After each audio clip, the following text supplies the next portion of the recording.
Hello students, a very warm welcome to study by method. आज हम देखेंगे exercise number 14.2 question fourth का fifth वाला क्वेश्चन।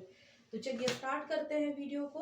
अगर आपको वीडियो पसंद आए तो वीडियो को लाइक कीजिएगा, वीडियो को शेयर करिए और चैनल को सब्सक्राइब कीजिए। तो फिफ्थ नंबर क्वेश्चन है, मैं यहाँ लिख देती हूँ।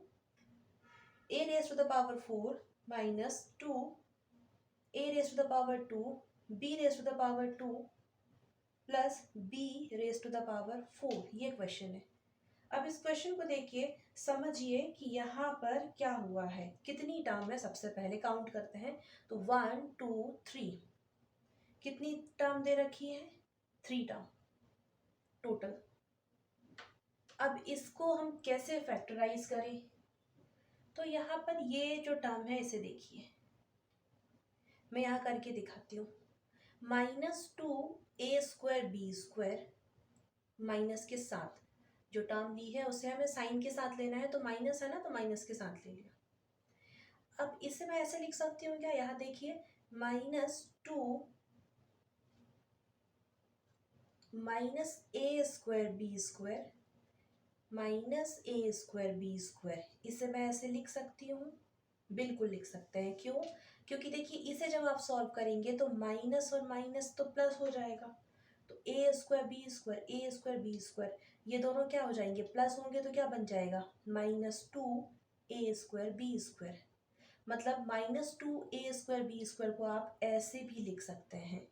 अभी मैंने करके बताया। क्यों? क्योंकि देखिए, माइनस माइनस प्लस हो जाएगा और ये दोनों ऐड हो जाएंगे। तो ऐड करोगे तो आप यही मिलेगा ना, -2a² b²। तो इसे आप ऐसे लिख सकते हैं, ये इम्पोर्टेंट है। मैं फिर से बता रही हूँ, -2a² b² को क्या लिख सकते हैं? -a² b² and -a² b²। ऐसा क्यों लिख रहे हैं?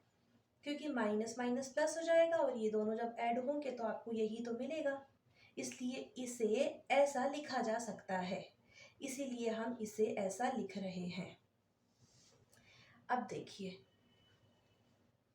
अब मैं यहाँ पर यही लिखने वाली हूँ, इसलिए मैंने अभी आपको अलग से करके दिखाया ताकि समझ में आ जाए। तो a⁴ और इस -2a² b² को क्या लिख सकते हैं? अभी मैंने थोड़ी देर पहले बताया था, लिख सकते हैं -a² b² again -a² b² and plus b⁴ as it is. अब देखिए यहाँ पर a⁴, तो इसे कैसे लिख सकते हैं? इसे आप ऐसे लिख सकते हो। क्यों लिख सकते हैं? क्योंकि देखिए, जब आप मल्टीप्लाई करोगे ना इनका, 2 × 2 4, तो ये क्या हो जाएगा? a⁴। इसलिए a⁴ को इस तरह से लिखा जा सकता है, इसलिए मैंने इसे ऐसे लिखा है। अब ये जो लिखा है उसे एज इट इज लिखे रहने देते हैं और इसे भी हम बिल्कुल इसी तरह से लिख देते हैं। क्यों लिखेंगे? क्योंकि यहाँ देखिए ज़रा, ये ऐसे हो जाएगा ना, 2 × 2 4, तो b⁴ लिख सकते हैं। मतलब b⁴ को आप इस फॉर्म में लिख सकते हो, इसलिए मैंने b⁴ को ऐसे लिख दिया। अब आगे की स्टेप करेंगे।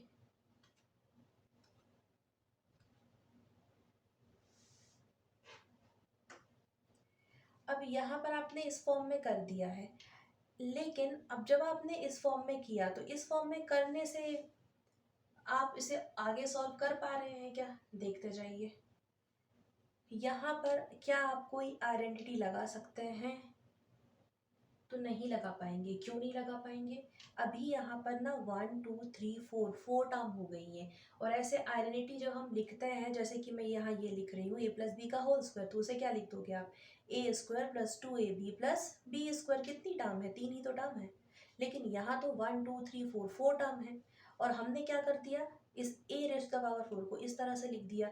और ये इस तरह से तब लिखते हैं जब आप कोई आइडेंटिटी को अप्लाई कर सकें। तो क्या यहाँ कर सक रहे हैं? नहीं कर सक रहे हैं, क्योंकि 4 टर्म है, 1 2 3 4। तो इसलिए इसे क्या कर दो, वापस से वैसे का वैसे ही लिख दो। तो लिख देते हैं, ये लिख दिया और ये लिख दिया, जैसे था वैसे ही का वैसे लिख दिया। रीजन के साथ समझना है कि क्यों किया। देखिए मैंने इसे इसीलिए पहले ऐसे करके दिखाया ताकि ये समझ आ सके कि अगर यहाँ पर आइडेंटिटी लगाई जाए तो क्या लग जाएगी, नहीं लगेगी। तो देखिए वैसे का वैसे लिख दिया। अब क्या करेंगे, तो एक ये पेयर बनाया और एक ये पेयर बनाया। एक पेयर मतलब कि 2 टर्म, तो ये 2 टर्म दिख रही है। अब कॉमन निकालना सभी को आता होगा, क्योंकि मैंने कॉमन फैक्टर कैसे निकालते हैं ये फैक्टराइजेशन की फर्स्ट वाली वीडियो में ही सिखा रखा है। तो जिसे नहीं आता मैं सबसे रिक्वेस्ट करूंगी, जिसे भी ये नहीं आता कि कॉमन फैक्टर कैसे निकालते हैं, तो आप वो वीडियो को जाके ज़रूर देखिए। तो एक पेयर ये बनाया, एक पेयर ये बनाया, यहाँ से क्या कॉमन आ जाएगा, तो यहाँ से कॉमन आया a raise to the power 2। तो स्मॉल ब्रैकेट में जो बचा है उसे लिखेंगे, तो यहाँ क्या बचेगा, a raise to the power 2 minus b raise to the power 2। देखो चेक करके देख लो, इस दोनों में इंटू करो, तो a raise to the power 2 multiply by a raise to the power 2, a raise to the power 4 बन जाएगा। Then a raise to the power 2 में मल्टीप्लाई करो minus b raise to the power 2 का, तो मिलेगा minus a raise to the power 2 and b raise to the power 2। मतलब सही निकाला है। अब मैंने बताया है कई बारी, जो यहाँ आता है वही का वही यहाँ आएगा।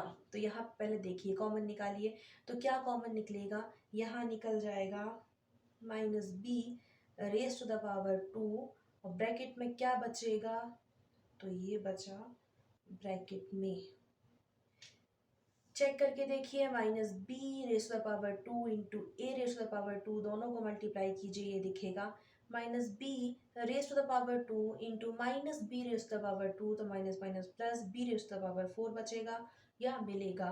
इसका मतलब आपने सही किया है, जो यहाँ है वही का वही आपको यहाँ दिख रहा होगा। अब नेक्स्ट स्टेप में क्या करेंगे, ये और ये दोनों एक जैसे है ना, तो इसे एक बार ही ऐसे लिख देते हैं और फिर ये लिख दिया, या इसे आप ऐसे भी लिख दो, इसे पहले लिख दो और फिर इसे बाद में लिख दो। तो ये रहा आंसर या फैक्टर आपने निकाल दिए हैं इस क्वेश्चन के। आप इसे चेक भी कर सकते हैं। चेक करने के लिए क्या करेंगे, इस टर्म का यहाँ पर इंटू होगा, देन इसमें इंटू होगा, फिर इस टर्म का साइन के साथ इसमें इंटू होगा, देन इसमें इंटू होगा, और जब आप इंटू करेंगे तो आपको यही क्वेश्चन दिखाई देगा। इसका मतलब होगा कि आंसर एकदम सही आया है। तो आज के वीडियो के लिए सिर्फ इतना ही। मिलते हैं आप सभी से आने वाले वीडियो में। अगर आपको वीडियो पसंद आया है तो वीडियो को लाइक कीजिए, वीडियो को शेयर कीजिए और चैनल को सब्सक्राइब कीजिए। Thank you so much for watching my video.